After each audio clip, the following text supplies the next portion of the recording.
اتنے افراد بیٹھے ہیں، اتنی آواز نہیں آ رہے، ذرا ایک زبان ہو کر نعرے کا جواب دیجیے، نعرہ تکبیر، نعرہ رسالت، نعرہ رسالت، نعرہ تحقیق، نعرہ حیدری، علماء اہل سنت، علماء اہل سنت۔ لبیک یا رسول اللہ، لبیک لبیک یا رسول اللہ، لبیک لبیک لبیک یا رسول اللہ، لبیک لبیک لبیک یا رسول اللہ، لبیک لبیک لبیک یا رسول اللہ، لبیک لبیک لبیک یا رسول اللہ، لبیک لبیک لبیک یا رسول اللہ، لبیک لبیک لبیک یا رسول اللہ، لبیک لبیک لبیک یا رسول اللہ، لبیک لبیک لبیک یا رسول اللہ،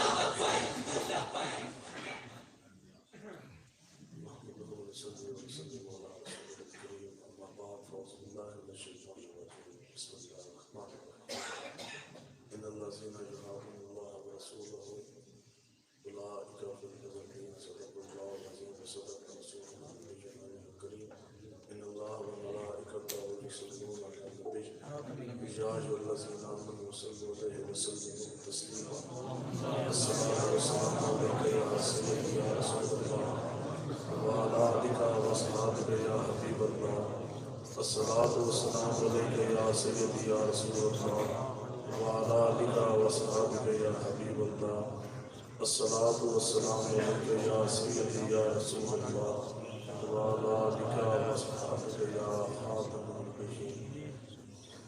اب آپ حضور علیہ السلام کے غلام تشریف فرمائیں۔ بچے کو یا دور کر کے مار دو یا باتیں نہ کریں گے، نیند آئی تو گھر میں جا کے سو جائیں، ٹھیک ہے؟ یا تو بچے دور بیٹھے، مختصر سی بات ہوگی، زیادہ لمبی نہیں ہوگی۔ بات یہ ہے کہ کم سے کم انسان کے اندر نا جھوٹ اور مکاری نہیں ہونی چاہیے۔ جیسا کہتے ہیں نا کہ ہاتھی کے دانت دکھانے کے اور سنی جو سب سے ہلکا نعرہ جو مسجد اللہ کے گھر میں بیٹھ کر لگاتا ہے وہ یہ ہے کہ غلامی رسول میں موت بھی قبول ہے، لیکن غلامی رسول میں داڑھی رکھنا قبول نہیں ہے۔ اور غلامی رسول میں موت تو قبول ہے، یعنی مرد سے سکنے ہیں، لیکن غلامی رسول میں صبح گرم بستر چھوڑ جھاڑنے کے بعد وضو کے ساتھ پانی کر کے نماز پڑھنا قبول نہیں ہے۔ اور غلامی رسول میں موت بھی قبول ہے، لیکن غلامی رسول میں ایک پرچہ کٹوانا قبول نہیں ہے۔ غلامی رسول میں موت بھی قبول ہے کہ موت کے عقد اندر سے عقد پا سکتے ہیں، لیکن غلامی رسول میں کسی تھانے دار کسی دنیا دار کی آنکھ میں آنکھ ڈالنا قبول نہیں ہے۔ اور غلامی رسول میں موت بھی قبول ہے۔ غلامی رسول موت آئے گی تو پھر بندہ پتہ نہیں کتنا عرصہ جا کے قبر کے اندر سہ جائے گا، قبر کے اندر ہی جائے گا نا جی۔ لیکن غلامی رسول میں قبر کے اندر جانا تو منظور ہے، لیکن 2 دن 2 راتیں جیل کے سلاخوں کے پیچھے گزارنا قبول نہیں ہے۔ تو اس سے بڑا اور جھوٹ اور کذب بیانی کیا ہو سکتی ہے؟ تو ہمارے پاس ایسے تو کوئی جھوٹ نہیں۔ اور آپ کا جو بندہ آپ کے ساتھ مخلص ہے نا، جو حضور کا غلام ہے، اس کی یہ نشانی ہے کہ جب تسی اس سے کول جاؤ گے نا تو پھر خشیت الہی تم لے کے واپس مڑو گے۔ جب تسی اس دن محفل جاؤ گے تو وہ آپ کو اللہ کا خوف آپ کے دل میں ڈالے گا، حضور کی محبت دل میں ڈالے گا۔ جب تسی کسی دنیا دار کسی دین کے سوداگر کے کول جاؤ گے، اس کی نشانی کیا ہے کہ وہ آپ کو بے باک کر کے جنتی بنا کے تمہیں باہر بھیج دے گا۔ پہلے نہیں تسی تو نماز بھی نہ پڑھو، تسی تو نہ داڑھی بھی نہ رکھو، تو کوئی نہیں، خیر ہے، آپ جو کچھ مرضی کریں، آپ تو ہیں جنتی۔ تو یہ بے باکی جو سی ہے نا، یہ جو بندہ دنیا کی طرف جس کا دل مائل ہو، جو بندہ دین کی طرف مائل نہ ہو، جو دین جو ہے بیچ کر دنیا کمانے کے چکر میں وہ ہمیشہ آپ کو بے باک کرے گا۔ ابھی یہ تھوڑی دیر پہلے جو تماشا چاہ رہا ہے، آپ سب بزرگ بیٹھے ہیں، آپ کی ذمہ داری نہیں بنتی؟ بتاؤ مسجد اللہ کا گھر نہیں ہے؟ بولے نا جی، مسجد اللہ کا گھر ہے کہ نہیں ہے؟ تو مسجد کا تقدس ہے کہ نہیں ہے؟ تو مسجد کا تقدس کس نے برقرار رکھنا؟ آپ بتائیں، ایک بندہ مجھے کھڑا ہو کے بتا دے یہ پیسے پھینکنا جائز ہے یا مسجد کے ادب کو یہ مروزہ خاطر رکھا جا رہا ہے؟ یہ تو پھر وہی ہے کہ میں تو نہیں سمجھ آتی تسی حضور کا ذکر سننا آئے ہو یا بنا سننا آئے ہو. آج گھر سے بندہ نکلتا ہے رستے جنرل سٹور پمپ والے کو کہہ گیا 100 روپے لینا تو میں نے 10 دے نوٹ دے دے 1000 روپے لے لے. کیوں جی میں نے مولوی پہ پھینکنے ہیں, میں نے نعت خواں پہ پھینکنے ہیں, اور اس نوٹ کے پھینکنے کی نسبت اور اس کی جو تشبیہ ہے وہ کس کے ساتھ جا رہی ہے؟ اس طرح نوٹ کن کے اوپر پھینکے جاتے ہیں؟ آپ بتائیں کہ اللہ کے گھر کے اندر کسی اللہ کے ولی کامل کے اوپر آپ سوچ سکتے ہیں کہ آپ ایسا کام کریں گے؟ جو اللہ والے ہیں ان کے اوپر بندہ سوچ بھی نہیں سکتا. اور جو اللہ تعالیٰ کا گھر ہے, اللہ تعالیٰ کے گھر کا کوئی تقدس نہیں ہے. بتائیں کوئی ہے جی صحابت کسی صحابی نے ایسا کام کیا ہو؟ کسی تابعین میں سے کسی کی جماعت میں کسی نے ایسا کام کیا ہو؟ تو تبع تابعین نے. تو اس طرح نہ کریں. یہ آپ لوگ تو یہی کہتے ہیں کہ آتے وہی ہیں جن کو حضور بلاتے ہیں, تو اے نہ ہے کہ جاتے تو وہ بھی مدینہ پاک نہیں ہے نا جن کو حضور بلاتے ہیں, لیکن نصیب تو اپنے اپنے ہیں. کچھ لوگ وہ ہیں کہ جب حضور بلاتے ہیں تو وہ اونچی سانس بھی نہیں لیتے مدینہ منورہ میں, اور کچھ بدبخت وہ ہیں کہ جو جعلی مبارک شریف کی طرف قبر کرتے ہیں اور پھر اس طرح کر کے سیلفی تصویر کھینچ لیتے ہیں. اب کچھ محفل میں ہے تو محفل میں لے کے جائیں, نہ کہ جو کچھ ہے وہ بھی بندہ ضائع کر کے چلا جائے. تو اس لیے کچھ مہمانوں کے بھی کو کہ آپ نے پیسے نہیں پھینکنے. اگر آپ نے پیسے پھینکے تو میں اسی وقت تقریر ختم کر دوں گا. اور ہم لوگ پیسوں کے لیے آئے بھی نہیں, ہم فقط آئے ہیں تو اللہ کے رسول کے دین سے. سبحان اللہ. ہمارے مجاہدین فرماتے ہیں کہ تانوں پیسے آنے بڑے مل جانے. آج تسی لبیک والے دے نال کھلوو, کل تانوں ساڈے جہا بھی کوئی نہیں مل رہا. سبحان اللہ. بے شک بے شک. آپ لوگ لبیک کے ساتھ کھڑے ہوں, انشاءاللہ اپنے اندر سنجیدگی جو سی ہے وہ دے کریں. دسو بھی رجے میں رجانا بھی کام ہے. اب ہر قسم کا بندہ محفل میں بیٹھا ہے اور محفل ہو رہی ہے آپ کو مولا حضور علیہ السلام کے نام کی. اب ایک بندہ اس گاؤں کا ایسا بیٹھا ہے کہ جو دل میں یہ خیال کر رہا ہے کہ بھئی میں تے گھروں بھوکا یہاں اور گھر کے اندر کھانے کے لیے کوئی نہیں, تو بیوی بچے بھی بھوکے ہی رہ گئے, تو میں اس امید کے ساتھ آیا ہوں چلو حضور کے ذکر کی محفل میں جائیں گے تو حضور کی برکتوں سے, نام کی برکت سے ہماری بھی ریالی آ جائے گی, اچھے دن آ جائیں گے. وہ بندہ جب یہ دیکھتا ہے کہ میرے پاس تو یار 10 روپے نہیں ہے, میرے بوڑھے ماں باپ بھی باہر, میرے بیوی بچوں کے لیے جوان بیوی میری کار بیٹھی, اس کے جہیز کے لیے پیسے کوئی نہیں, میرے پاس تو 10 روپے نہیں ہے. تو مولوی صاحب اور نعت خان صاحب جڑے آ رہے ہیں جڑے رجے رجائے نے, انہوں نے اتنے جناب ہزاروں لاکھوں روپے جو سے وہ پھینکے جا رہے ہیں. بتاؤ کہ وہ حضور کی محفل میں آیا تو بتاؤ اس کے دل میں کیا گزرے. کچھ سمجھ آ رہی ہے نہیں سمجھ آ رہی ہے؟ دین میں درد ہے جی. آج لوگ یہ کہتے ہیں نا کہ آج حالات میں ٹھیک, جتنے حالات آقا و مولا حضور علیہ السلام کے ظاہر حیات میں خراب ہوئے اتنے حالات میں بھی خراب ہو ہی نہیں سکتے. حضور علیہ السلام مالک المختار. سنیں جی یہ دین اسلام ہے کیا؟ آپ مسلمان, آپ کا مقام کیا ہے کہ آپ نے یہ بھی سمجھا. یہ بیت اللہ شریف خانہ کعبہ شریف کی تصویر لگی, دیکھیں جی سارے بیت اللہ شریف خانہ کعبہ شریف دیکھیں نا جی سارے نے. تو جو لوگ حج اور عمرے کے لیے گئے انہوں نے جب بیت اللہ شریف کو دیکھا, خانہ کعبہ کو دیکھا تو آنکھوں سے آنسو بہہ گئے, ایک دم ہاتھ اٹھائے, یا اللہ میری توبہ ہو, میری معافی, یا اللہ میں بڑا گناہگار, میرے گناہ معاف فرما. یہ ہے میں اور آپ, ہم نے دیکھا, لیکن ایک دیکھا آقا و مولا کے نگاہ مصطفیٰ.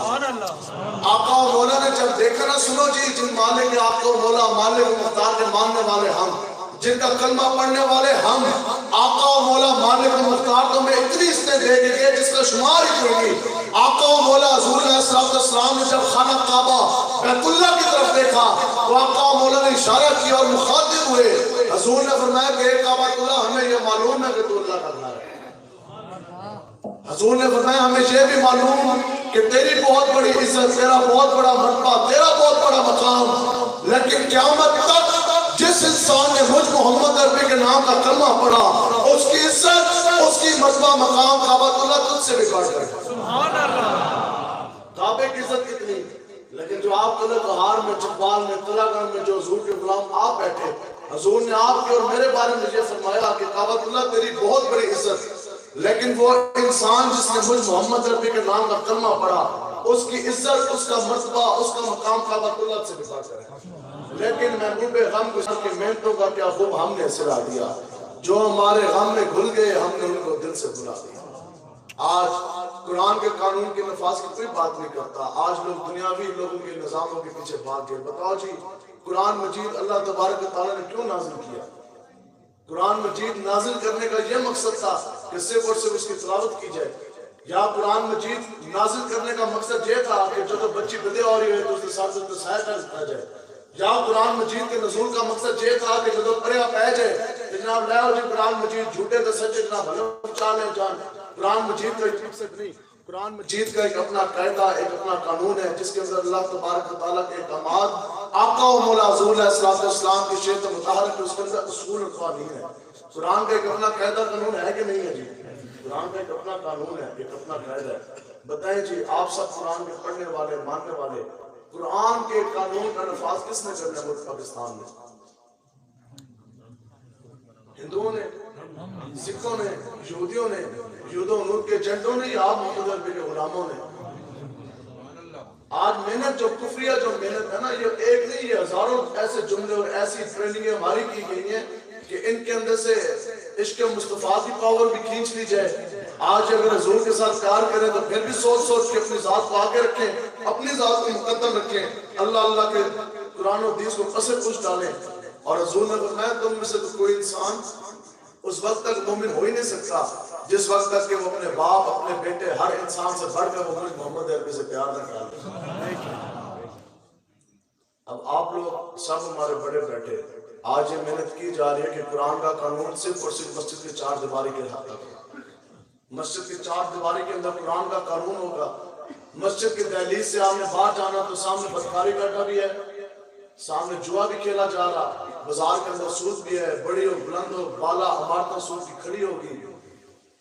تو اب کیا ہے، ہم یہ کہتے ہیں لبیک والے کہ قرآن کی حکومت، قرآن کا قانون صرف مسجد کے اندر نہیں ہوگا، بلکہ قرآن کا قانون انشاءاللہ جیسے مسجد میں ہے بالکل ویسے ہی تھانے کے اندر بھی ہے. آج بتاؤ امیر کے لیے قانون اور ہے، غریب کے لیے قانون اور، پیسے والے کے لیے قانون اور، جہاں ساڈر کا غریب ہے مسکین اس حد سے قانون اور. بتائیں جی کیا سریام 126 دن ڈی چوک کے اندر لڑکیاں نہیں نچوائی گئی؟ آج ملک پاکستان میں ایک لال بتی توڑنے کے اوپر، ایک اشارے کی وائلیشن کے اوپر سامنے پولیس والا سارجنٹ کھڑا ہوتا ہے، 300 سے لے کر 1000 روپے تک کا جرمانہ ہے. کیوں؟ کیونکہ لال بتی توڑ دی گئی.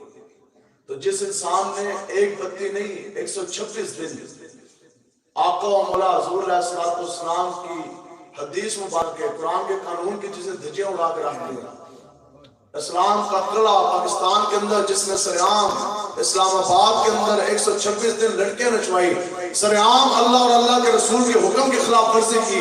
بتاؤ جی کتنے پرچے کٹے اس کے، کتنے باری تھانے گیا تھا، کتنی راتیں جیل گیا؟ نہیں، بدلے میں اس کو امیر المومنین بنا دیا گیا. یہ ہے جی ملک پاکستان مدینہ کی ریاست.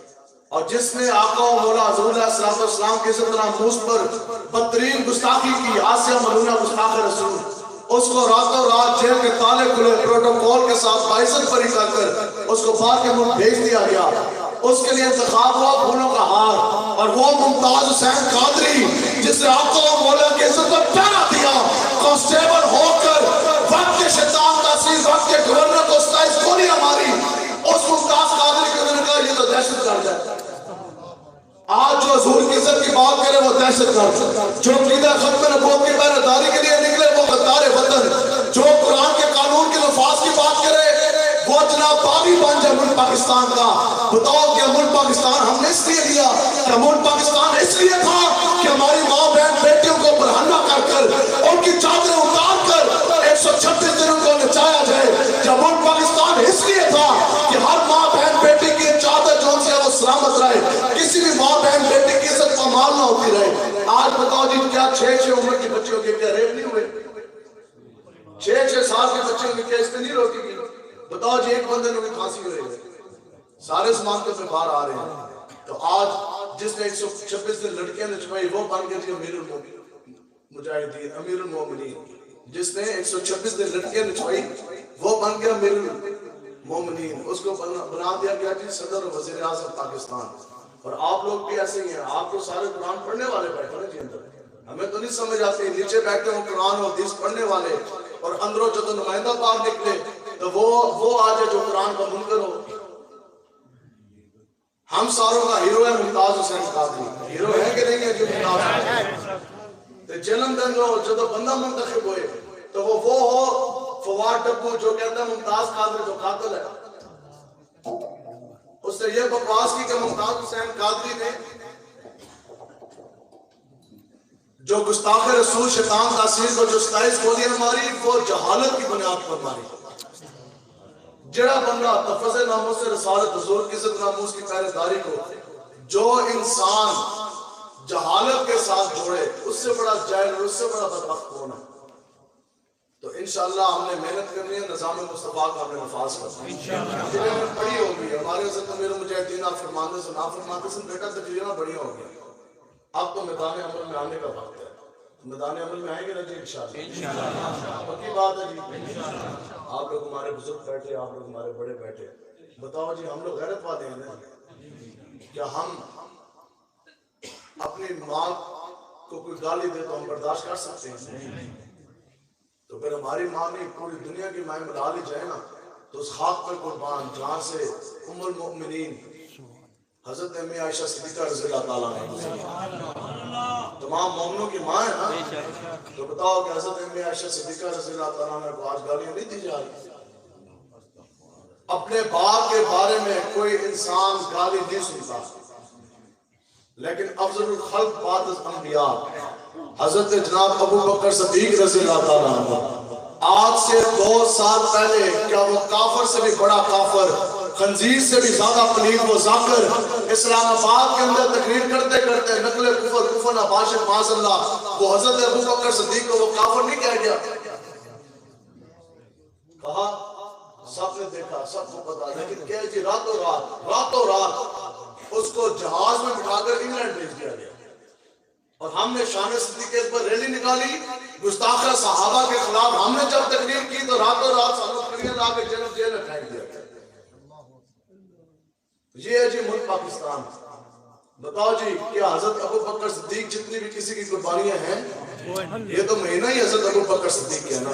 تو ہم ہیں جی صدیقی ہیں یا نہیں؟ اور ہم ہی فاروقی، ہم ہی عثمانی، اور ہم ہی حیدری، اور ہم ہی حسینی. انشاءاللہ ہم نے آقا و مولا کی عزت ناموس کی بھی پہرے داری کرنی. ہم نے انشاءاللہ اہل بیت دھار کی بھی عزت کی پہرے داری کرنی ہے. ہم نے جناب ابو بکر صدیق، فاروق اعظم، عثمان غنی، حیدر کرار تمام صحابہ کی عزت ناموس کی پہرے داری ہم نے کرنی ہے. کسی کتے کو حضرت ابو بکر صدیق کے خلاف نہیں بھونکنے دیں گے. کسی کتے کو حضرت امی عائشہ صدیقہ رضی اللہ تعالیٰ عنہ کے خلاف نہیں بھونکنے دیں گے. انشاءاللہ جس وقت تک ہماری جسم میں جان ہے، سانس میں سانس ہے، آخری لہو کا قطرہ ہے، ہم نے حضور کی بھی عزت کی پہرے داری کرنی ہے اور صحابہ کی عزت ناموس کی بھی پہرے داری ہم نے کرنی ہے انشاءاللہ.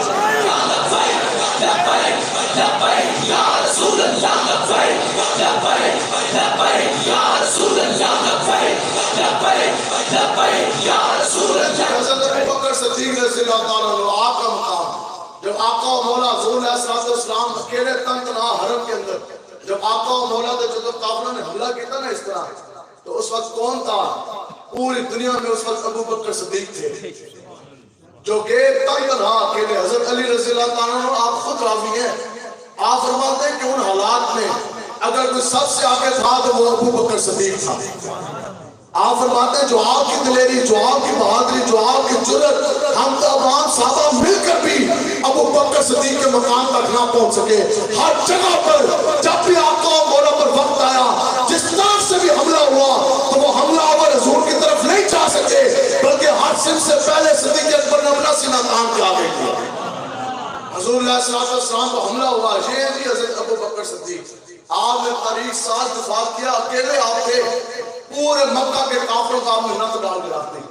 اکیلے ابو بکر صدیق ایک جسم بدلے میں پورے کافر پورے جناب مکے کے آگے سامنے پہلوان تھے بدماش آگے. تو آپ نے حضور علیہ السلام کا دفاع فرمایا اور کیسا فرمایا؟ کافروں نے اتنا مارا، اتنا تشدد کیا، اتنا کیا، خون بہہ گیا، آپ بے ہوش ہو گئے. اور صحابہ فرماتے ہیں کہ آپ کی ناک مبارک اور آپ کے ایک رخسار ایسا نا یہ بالکل ایک جتنے ہو جیسے اتنا آپ پر تشدد کیا.